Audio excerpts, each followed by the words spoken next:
and we're here at TechCrunch TV for a special interview with Andrew Fisher, who is the CEO of Shazam. You guys just raised a whopping $32 million, correct?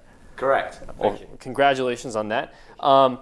So I think when you're talking about Shazam, I think most people are familiar with the company as the iPhone app that's now available on Android as well. It helps you recognize whatever song you're hearing, any recorded music. It won't work with live music, recorded music. You hold up your phone, it'll tell you what that is. But as you just told me, the company has been around for way longer than I realized. It's been, what, a decade now? That's right. So do you want to talk us through like the company's history, sort of where the origins were and when it started taking off? Yeah, I mean, I think the thing about Shazam in terms of why it's been as successful as it has been is because it's a proposition and a technology that really takes advantage of the device, i.e. the mobility factor. And a lot of people listen to music when they're in what we call real-world environments outside of the home, bars, nightclubs, restaurants, etc. And so when you think about it, using mobile to engage with music when you hear it and building a discovery service was what we call a made-for-mobile product. And that's one of the reasons why we think we've been very successful. Mm-hmm. But in terms of the history of our company... Right, so 10 years ago, I mean, most people probably had never heard of you. Were you one of the providers? I know there were these services the various carriers offered where you'd hit a button on your phone and then it would recognize the We were song. powering those services, yeah. We were really a technology provider at the time, but really what I was going to say was that we were a technology ahead of the market. Mm-hmm. In terms of where the consumer is at, because people weren't buying digital content. iTunes didn't exist. People didn't have unlimited data tariffs. They didn't have these smartphone devices. And so I think what the company's done very well is to tough it out during the formal years whilst it was developing its product. And then the market caught up. So we had the launch of digital content. People were buying over the air. We had what we call pricing parity. You paid the same price to buy over a cell phone network as it cost you to buy a piece of music on the internet. Mm-hmm. And you had unlimited data tariff, so you didn't have this bill shock factor that, hey, I pay $1 for a piece of music, but it's going to cost me $5 to download a 3 megabyte file. And so over the past 3 years, what we've seen is this huge growth curve around our company. And today, every week, we acquire over 1 million new users to Shazam. So the turning point was the iPhone, correct? In terms of our brand in North America, absolutely. Mm-hmm. So you said 1 million new users a week. Is that coming these days primarily from iPhone, or is it or Android? Which one's driving the growth? Is it a combination of all the above? It's across the board. One of the benefits of being an 8-year-old company in the market, which is where we've been, is we build for every mobile operating system and every platform. So when we're promoted by one of our partners, whether it's a carrier or whether it's a handset manufacturer, and you see the advertising in the Shazam app, all boats rise in our case, which means that lots of people have suddenly become aware that Shazam's on their cell phone. But you probably have a pretty good idea of which ones are rising fastest, right? Given that it's sort of a universal appeal. So which platform is growing most quickly? If you look at, I mean, we're fast approaching 150 million users, and we have 40 million users on the iPhone. We have 30 million users on Android. Android has been, in percentage growth terms, Android has been the fastest growing platform over the last 12 months for us as a company.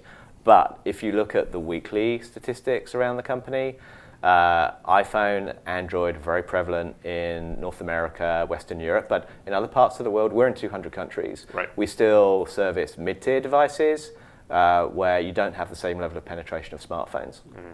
And so when you're talking, I like this because you're one of the few applications I think that's sort of very popular on both of these platforms. Is there anything you can tell us as far as users on the iPhone versus Android, who's more compelled to actually purchase music? Because that's actually been one of the... That's a great question. So I'll answer that in two parts. One is transactions, and the second one is actually just behavior. We see consistent user behavior on smartphones in general, whether it's RIM or whether it's a Nokia smartphone, whether it's an iPhone or whether it's an Android device. But when it comes to purchasing, it's different. And there's no two ways about it. I mean, iTunes is the dominant platform right now in terms of people's propensity to purchase through that platform. Mm-hmm. But we do see a lot of work from people like Nokia and Ovi, etc., moving to single-click purchase. The carriers are there already. And ultimately, when we get to just pressing a button to buy a piece of content, then we think these platforms will level themselves out. So I want to talk a little bit about where you guys are going next, because you just raised a lot of money. It seems like you've got this music thing worked out pretty well. My understanding is that next you're moving into television. So do you want to kind of outline what is this new television feature? How is it working, and how are you guys making money off of it? Yeah, so first of all, where we are right now, I mean, music is working well for us. We're driving over $100 million of revenue every year through our platform. But we've looked at the technology for a long time as being applicable to direct response. And what we mean by that is exactly the same app on the phone, no need for an upgrade, but you can point it at any audio source. And that means television shows and television advertising. And it's a different market opportunity for us entirely, because the television advertising market in North America alone is worth over $60 billion.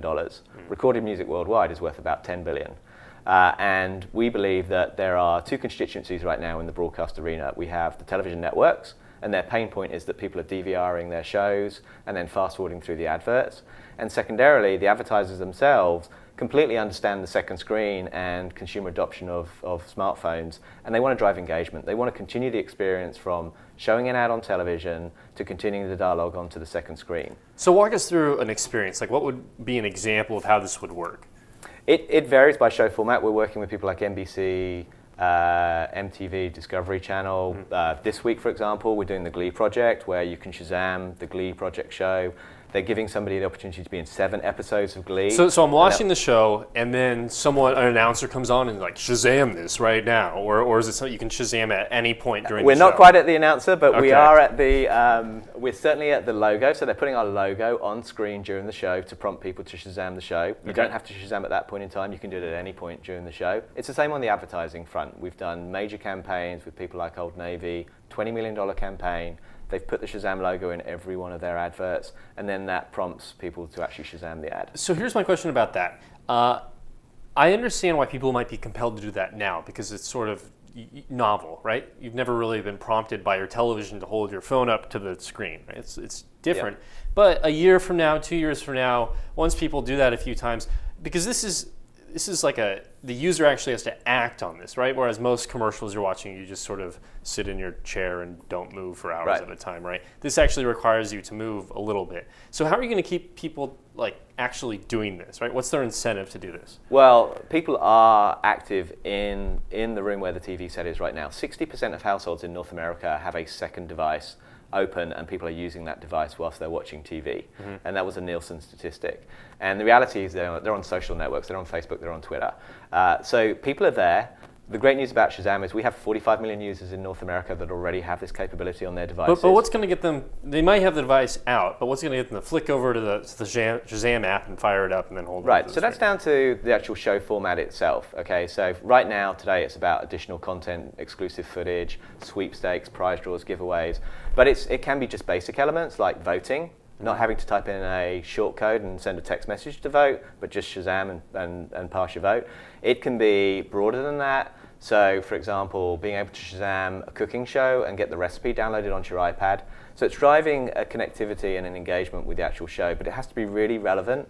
And you're absolutely right. I mean, the important thing here is what we call the payoff for the consumer has to be really high. It has to be compelling, and it has to be something that's far easier than watching the show, going to the internet afterwards, and then looking up the content. Great. Well, thank you so much for joining us. Once again, congratulations on the funding round. We're excited to see what you guys do with it. Thanks very much. Thanks for having us.